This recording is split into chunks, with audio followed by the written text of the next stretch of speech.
Step Up California, and it's we're going to do it.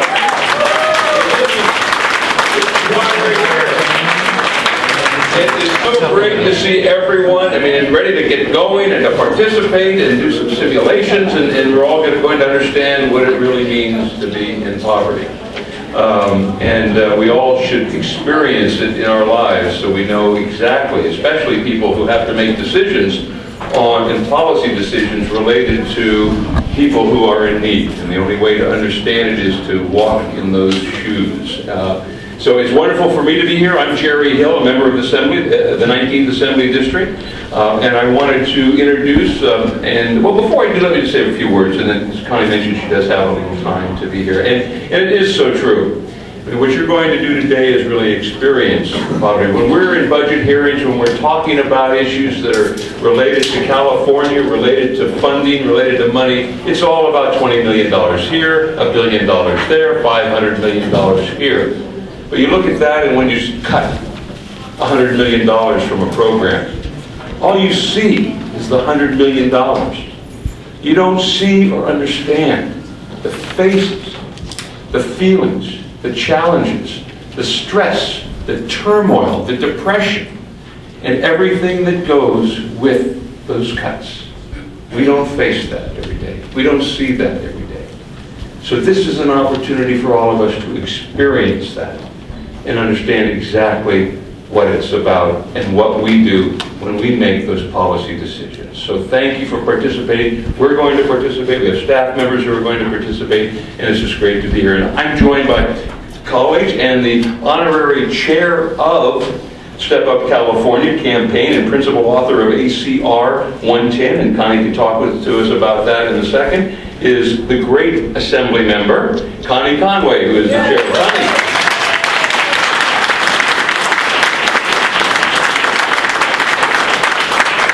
Very nice introduction. Short and sweet. Actually, I'm just one of a crew of people who really care about this. Part of that is from the districts we represent. And I was privileged last night to have some time to spend with what I consider my constituents, actually probably only one, but in the Central Valley where I live. You know, in California, we're #1 in a lot of things. Some of them are good, and then some of them are not so good. And the place that I've called home for my life is the Central Valley in California, and unfortunately, sometimes referred to as the Valley of Poverty. And that's not a good thing. And that's not what we want to be known for. And it was eye-opening to me last night also to have conversation. We tend to compartmentalize people, I think. You know, well, these people are here and those people are there. There's a whole, because of the situation that we're in the state of California, but also in the United States, there's categories that are blending. And I had an opportunity to learn a lot about, for lack of a better way to say it, new poverty. People, would that be people new to poverty? Have we all been there at some point? But maybe it's not traditionally the way we've thought about it. And that's something that those of us here are sincere about and sincerely concerned about. And I think that's why we're here to listen and to learn. If there's anything I've tried to do my entire life is to make sure I'm always open to learning. And I'm one that's fond of saying, let's just put the facts on the table and then deal with the facts. And I'm unfortunately afraid today, I'm sure you're going to put some facts on the table for us that may not be easy to deal with. It may not be a perfect world, but we have to have a starting place. So we'll start somewhere and we'll continue to work. So I'm very proud to be here with Step Up California as a co-author of ACR 110. And ending poverty is something I think that we can all agree with. We have both sides of the aisle represented here. It's an end goal is to get people out. We need to provide, you know, everything we can to as a way out, a helping hand, and really a helping hand. And what I'm learning and continue to learn is that there's opportunity to do that, to help and to lift out. We may not always agree on the end run of how we get there, but I think we can certainly agree that it's necessary more than ever that we address these issues, that we work together and try to end poverty as best we can. and maybe someday I won't have to say that I'm from the Valley of Poverty. I can be from the Valley of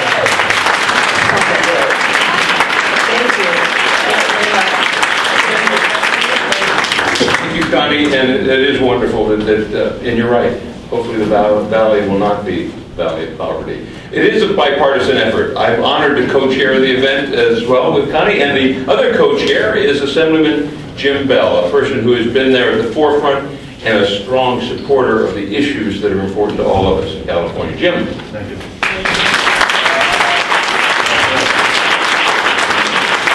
Hi, everybody. I'm looking forward to this with trepidation, I guess. I've done these before, and I think the one I did in Santa Clara County, I think I ended up in jail, and they actually put me in the real jail. Sometimes people want to put us in the jail, so for what we do. So this event is incredibly important to us, and I think there's obviously a natural disconnect between a lot of the work we do day to day in the Capitol and between our lives, or just our lives that we have, and the lives of people that are poor. We wake up in our warm beds and go to work and do all the things we do. And the poor, on the other hand, have to wake up in their car or on the streets and then find food and find transportation and try to find a job if they can. And the basic necessities that they have to do on an everyday basis and survive on a day-to-day basis. So I think the event is a key to helping us understand it better and getting us connected. And that's why it's important. And I know it really helped me the times I've done this before. It's always an eye-opener every time I've done this, so I'm looking forward to that. We need those eye-opening events because if you recall, like recently, he was a lieutenant governor from South Carolina,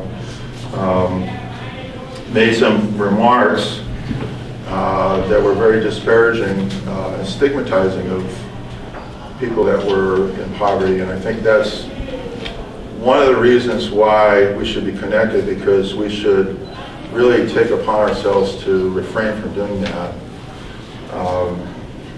And I think there's an irony to poverty that much of the help the state provides people that are poor actually gets in the way, and I think that's called barriers, and barriers are things we have to eliminate. The safety net programs make getting help difficult in some cases. Let's admit that. We need to simplify these programs and make them simpler for people to get food, shelter, assistance, so that low-income people aren't marginalized even further. And they can move on with their lives. Sometimes people just need a short, temporary help to get them into safe, clean housing and get them into a place where they can get food and they can move on with their lives, and then have services such as mental health services and other programs.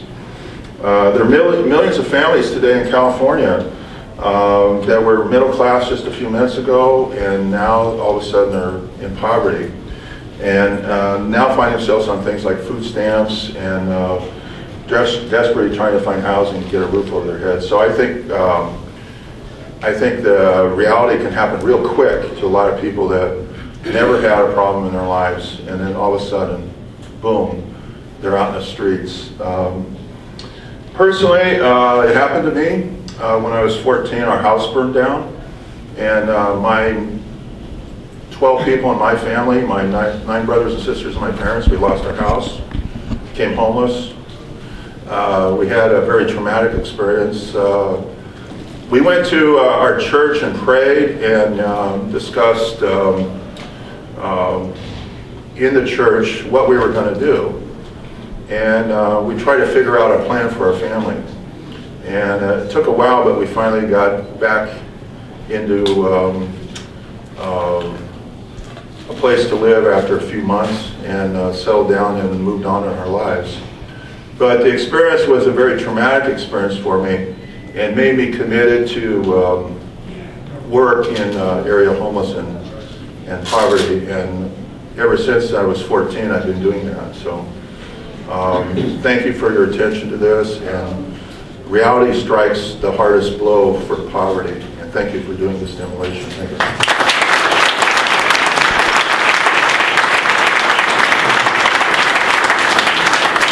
Thank you, Assemblymember Beall. There were two Assembly members here that I saw, Assemblymember Mike Ng and Danny Gilmore, who were here, and I think they had to leave, and I'm sure their staffs are here, but just to show you, this is on both sides of the aisle.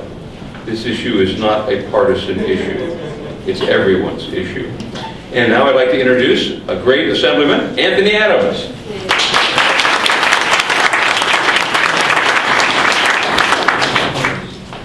Well, Assemblyman Hill is absolutely right. It's not a partisan issue. Poverty is not a partisan issue, and a budget is not just numbers. It's about people and their lives. All too often, I think we get wound up in the ideology and the rhetoric, and we lose sight of what really is important. And the fact of the matter is, Assemblyman Hill is right. Until you've lived poverty, you can't truly appreciate just how devastating it is. I remember when we were young, my brother and I, my mom, she was a single mom raising us, and she was on food stamps. And she was having to walk to work because she couldn't afford transportation. And I remember how hard it was on our family and how we depended on her so much to provide for us, and how I thank God every day that the state of California was there to help provide for her and make sure that our family could stay together. When you live that kind of life, when you've been down those roads, it changes you forever and it makes you appreciate all the things that you have. I thank God Almighty every day for the blessings that I get to enjoy. And I want to make sure the generations that come before and after me will have the same benefit that my mom did. Thank you so much for what you're doing. Thank you, Anthony. Member Adams. Now we're ready to get started with the simulation. Liz, where are you? Right here. Come on, Liz Lilly's going to lead you in the simulation and be the moderator.